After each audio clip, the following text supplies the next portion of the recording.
Hello guys, welcome back new another video. So guys, এই ভিডিওতে আমরা একটা তৈরি করবো আরসি প্লেন। সো এই প্লেন তৈরি করতে আমাদের যা লাগছে তা হলো যেরকম একটু ককশিট, এটা হলো আমাদের উইং, এটা হবে আমাদের এলিভেটর, আর এটা হলো আমাদের রাডার। এই আমাদের প্লেন। তো দেরি না করে চলুন ভিডিও শুরু করা যাক। এই ভিডিওতে আমি দেখাবো কীভাবে পুরো এই প্লেনটা তৈরি করতে হয়।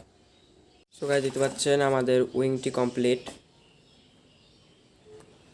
এখন আমরা ফিউজেলাজ তৈরি করব। ফিউজেলাজ তৈরি করার জন্য আমরা জাস্ট এরকম লম্বি দুটি ইয়াকে যেরকম দুটিকে জাস্ট এভাবে আটকে দেবো, তাহলে হয়ে যাবে আমাদের ফিউজেলাজ। এভাবে আটকে দেবো। এটা জাস্ট আমরা নর্মালি বিগিনারদের জন্য তৈরি করতেছি। আমি এখানে আঠা লাগিয়ে দিচ্ছি।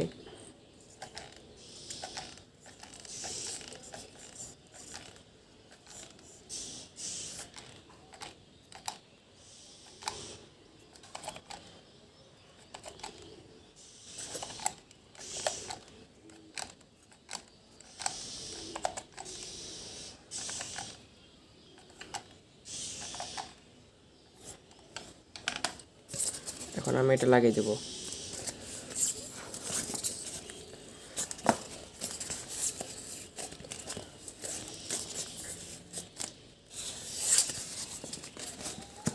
এইভাবে এটা লাগিয়ে দেবো।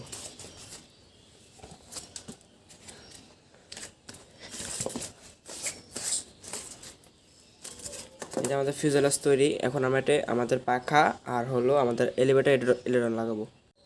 সো গাইস, দেখতে পাচ্ছেন আমাদের ফিউজেলাজের সাথে আমাদের এলিভেটর লাগানোর পর ঠিক এরকম দেখাবে। জাস্ট সিম্পল একটি মোটর। এটা হবে 3 চ্যানেল আরসি প্লেন। প্রথম চ্যানেল থাকবে হলো এলিরন, দ্বিতীয় চ্যানেল এলিভেটর, তৃতীয় চ্যানেল হলো থ্রটল। আমরা এই প্লেনে রাডার দিব না, কারণ এলিরন দিয়ে আমাদের রাডার কাজ হয়ে যাবে। সো গাইস, দেখতে পাচ্ছেন আমাদের 9 গ্রাম সার্ভো লাগানো শেষ। আসলে আমাদের এই সার্ভোটাই এলিভেটরে কাজ করবে। দেখতে পাচ্ছেন কি সুন্দর স্মুথভাবে এটা এলিরনকে নড়াতে পারছে। প্লাস আমার এই দেখতে পাচ্ছেন এই যে এখানে আমি এলিভেটর দিয়ে দিচ্ছি, আর রাডারে কোনো সার্ভো থাকছে না। এখানে জাস্ট একটা 2200 কেবি মোটর 6 ইঞ্চ প্রপেলার লাগিয়ে দেবো, তাহলে আমাদের প্লেন তৈরি। তো আশা করি আপনাদের ভিডিও ভালো লাগছে। ভালো লাগলে অবশ্যই আমার চ্যানেল সাবস্ক্রাইব করবেন।